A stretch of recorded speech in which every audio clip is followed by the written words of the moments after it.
How's it going, guys? My name is Zach with the Movie Castle, and today we're going to be taking a look at Monsters.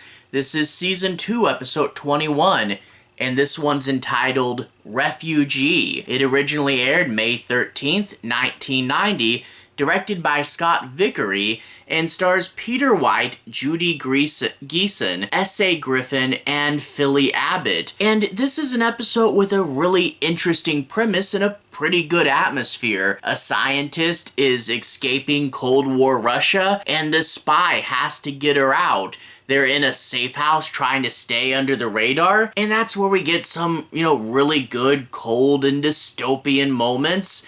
And then you realize, wait a minute, aren't I watching an episode of Monsters? And then a supernatural twist kicks in.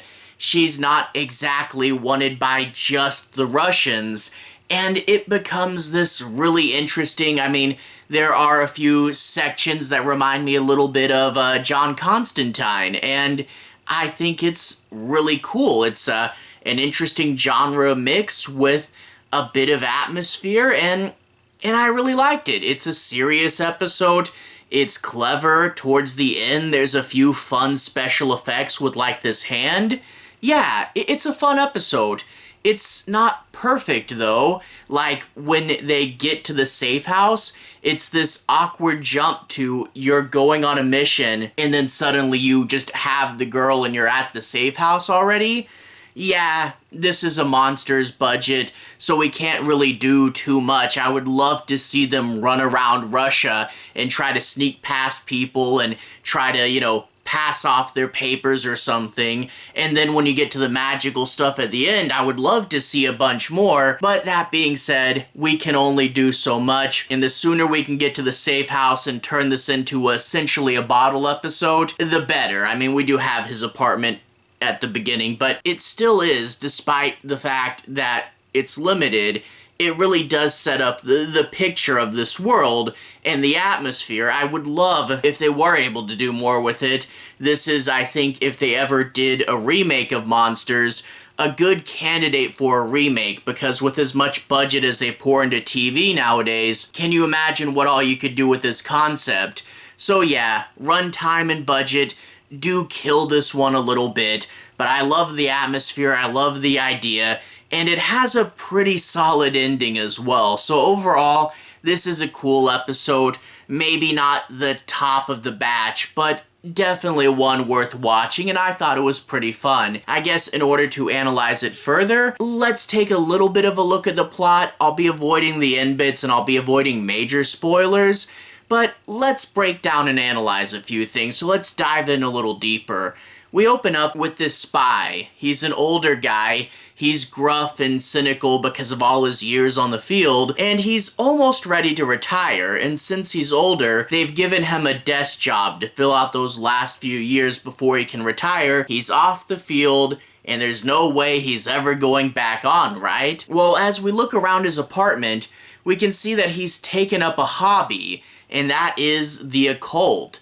He's read books and he has several artifacts. He's starting to learn a little bit about this, and we all know that that's going to come into play later because we're watching Monsters. Well, his boss comes in, and his boss says there's a Russian scientist. She's been put in an asylum for years and years, kind of held captive by the Russians, and she just broke out, and we need her. She is a super valuable asset, and I know you're supposed to be off the field, but we cannot have this assignment messed up. You're our best guy. We have to send the best guy on this mission. So just when they thought he was out, they pull him back in. Am I right? Well, we cut, again, a very abrupt jump cut to all of a sudden he just has her and they're in the safe house. And yeah, that is where the budget and time really does suffer. I would love to see the scene where the two of them meet at least, but we don't get that. But it's the safe house. He said something like, I thought I'd never be here again, but we just have to hold out till midnight, and that's when we get the rendezvous, and that's when we get out of here.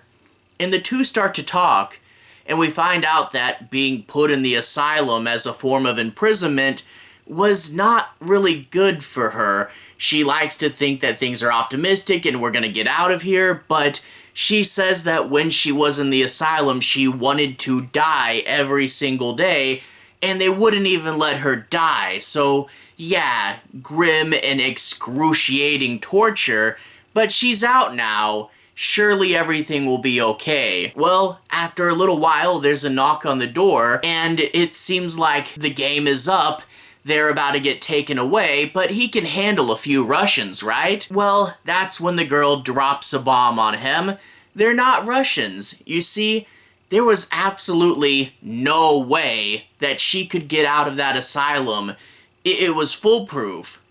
Except for the devil came down and offered her a deal. Her freedom in exchange for her soul, that she would do his bidding for the rest of her life.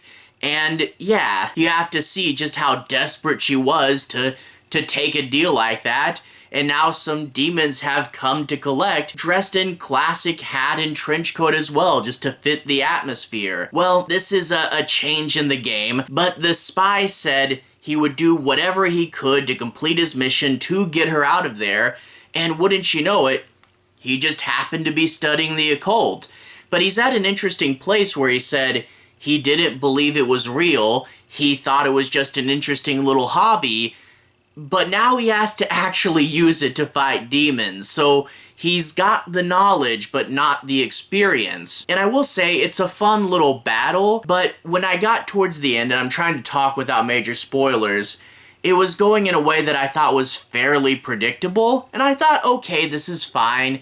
I wish the magical battle was bigger, and I know where this ending is going, and I was like, okay, whatever.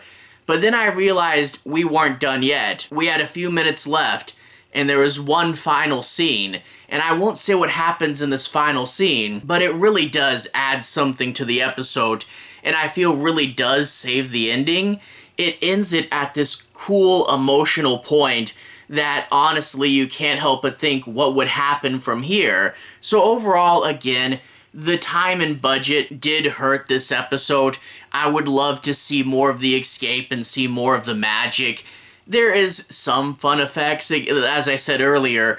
I just would love to see more from it, but from what we got, it was fun. Not the best thing ever, not quite the top of the pile, but I love the atmosphere, I love the idea. It was cool, even if it wasn't the best. Anyway, to everyone who's watched so far, thank you for watching. To everyone who's liked and subscribed, thank you. You really are helping the channel out. I'll leave a relevant playlist on the bottom. This should be my Monsters playlist. If you guys want to see me talk about more episodes, you should be able to find those there. Anyway, have a good day. I'll see you guys again very, very soon. Relevant playlist here. Have a good day now.